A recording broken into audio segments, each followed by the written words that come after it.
Hello, Professor BRB here, and today we're going to work with text typography in Adobe Illustrator. First thing that we're going to do is change the typography workspace, and that will bring up all the palettes that I'll need to deal with typography. I'm going to go to my text tool here and draw out a text frame. This will tell Illustrator where I want my text to go because I'm going to be importing a document that has been typed in Microsoft Word. So File, Place. Here's my document. Place. I want to remove text formatting. And I want to make sure that I have hidden characters showing right here. That shows non-printing characters that let me know a little bit more about what's going on in this file, which I did not prepare. Each one of these dots indicates a space, and this indicates a paragraph return. And the first thing that I noticed is this was not typed by a graphic designer. It was typed by someone with secretarial training. How I can tell is that after punctuation, there are two spaces instead of one. And over here where we have quote marks, we have straight quotes, or what are called dumb quotes in typography.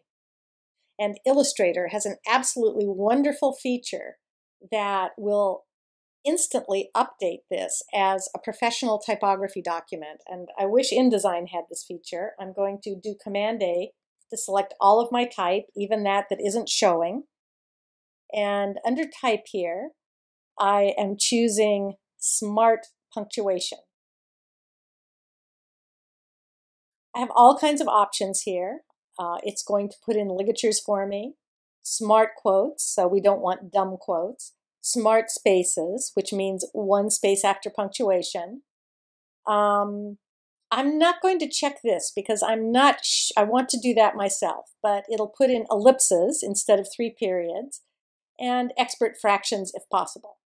So I'm going to click OK. And I can see here that that was great. It put in 32 ligatures. It changed 18 quotes and 16 spaces.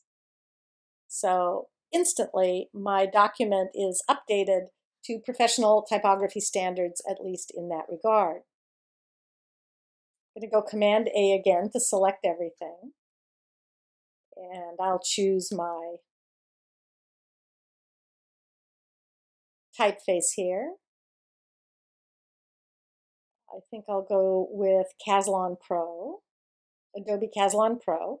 And when you're doing text type, even though you have italic, semi-bold, and bold, you generally choose regular because that's going to be more. You notice here that my type is 12 point, which is fine for text. And that here in this field, which indicates the leading or the space between lines, Illustrator has calculated a standard leading, which is the point size, plus 20% to 14.4. But I'm going to raise that up a little bit to 15 because I like a little more space between my lines, and I think that even numbers are a little easier to keep track of. I'm going to look in my paragraph style here. I'll see that hyphenation is chosen, and I have a choice here for the way that my lines are going to be arranged. The default is align left, which is fine. It's very readable. But I can also choose justify with last line aligned left, which gives me 2 straight margins, which in this case I want. One thing you might notice about justification is that it does distort the word spacing a bit, so you have to kind of keep an eye on that. And make sure, if you're using justification, that you always have hyphenation turned on. If we select our text frame with our selection tool and go under Type, we can choose Area Type Options. And in this dialog box, let's select Preview here, I can control the number of columns and the space between those columns.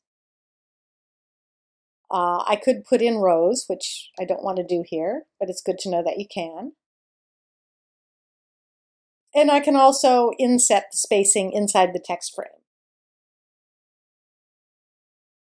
I'm going to put that back to one column, just so you know that you could do that. And I notice here that my sentence is cutting off mid-sentence, and I see this little red box with a plus sign in it that lets me know that there is more type in this frame than I can see. In order to create threaded type, I click on that, and you can see that I now have a loaded cursor. So I'm going to go to my next artboard here. Got my loaded cursor, and I'm going to click and drag out a text frame. Next, I want to change the shape of this text frame so that it does not overlap my picture. And a text frame in Illustrator is really just like any other vector object. It is created with control points and paths. So if I choose my direct selection tool and I click off to make sure nothing's selected, I can just choose this control point and I can drag it in. I'm going to hold my shift key down there to make sure it stays on a straight axis. And in this case, because what I wanted to do was quite simple, I can create the appearance of a text wrap just by redrawing my text frame. In our third artboard, we're going to explore another way of doing text wrap. So I'm going to go to my selection tool here and select my little text overflow box here until I get my loaded cursor. I'm going to drag out a text frame here.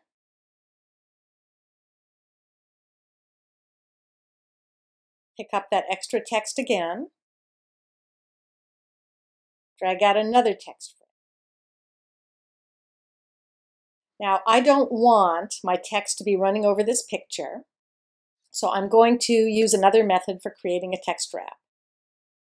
In order for that to work, I have to move my picture on top of the text.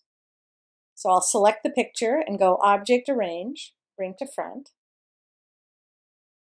Then I'm going to select all three objects, my two text frames and my picture, and go to Object. Note that this is not in the Type menu, it's in the Object menu. Text Wrap, Make.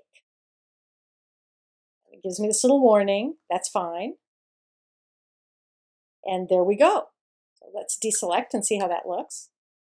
I would like my text to be a little bit further from my picture. So if I choose the picture, which is the text wrap object, and go to Object, Text Wrap Options, so preview here, I can make that wrap whatever I like it. Notice that since we have justified type, that Illustrator is lining up the right side of this left column as well as it can to the shape of the picture. So that's really, it looks pretty good. Choosing Fit All in Windows, so we can look at all three of our artboards. We can see that there's just a few things we need to finish this up. If I hide hidden characters, there's now no way for the reader to tell when a new paragraph is starting. So I'm going to put my cursor in here and select all to select all of my text on all of my pages. Go to my paragraph palette here, and you'll notice I have some settings down here that allow me to either indent the entire text box, make a first line left indent, add a space before, or add a space after. I would like to add a space after. My leading was 15 points, so I'm going to make my space after be the same, hit 15, and then hit return. And now you'll notice that I have a space after all of my paragraphs throughout my document. Now I would like to create a paragraph style to record all of the settings I've applied to this text in case I might wish to use those settings later. So I'll go to my Paragraph Styles palette, which is available since I'm in my typography workspace. If I wasn't, I could find it under my window menu, under the Type, right there. And I'm just going to choose New Paragraph Style, and I'm going to call it Caslon Text Type, and click OK. And if I double click on that, I can edit it, which is an interesting thing to be able to do because you'll notice that it has picked up, since I had the cursor in my text, all of my regular text settings. And under indent and spacing, it picked up my space after at 15 points. I can change any of these settings in here. But what if I decided at this late date that I wanted to change my text size to 11 point to make it smaller? I could make it larger, I could make it smaller. I'm going to leave my leading the same and click OK. And I have to reapply that now. And notice that my text has now gone down to 11 point. You can see because of the smart punctuation function that we did at the beginning of this video that I have nice typographic curly quotes. And if we go to show hidden characters, you can see there is only one space after punctuation. Before we finish up, I want to make a couple more small changes. I notice that I have some numbers here. And because I'm working in Caslon Pro, which is an OpenType Pro typeface, I have some special options available to me. If you go to your type menu, look here, you'll see that to the left of every typeface, there's a little icon. And if that icon is a black and blue O, you know you're working with OpenType. And if it says Pro, you're going to know that you have some special features that we can access either through the OpenType palette here, or because we have a paragraph style, we can access these through our paragraph style menu. And if I go here to OpenType features, I see here it says figure. Figure is the typographic term for numbers. And right here it says default figure, which is a lining figure.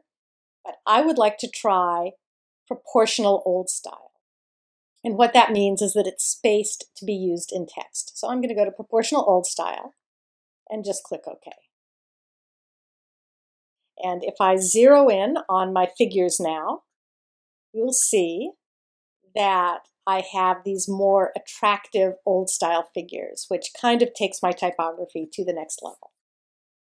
We will discuss more about OpenType features in a future video.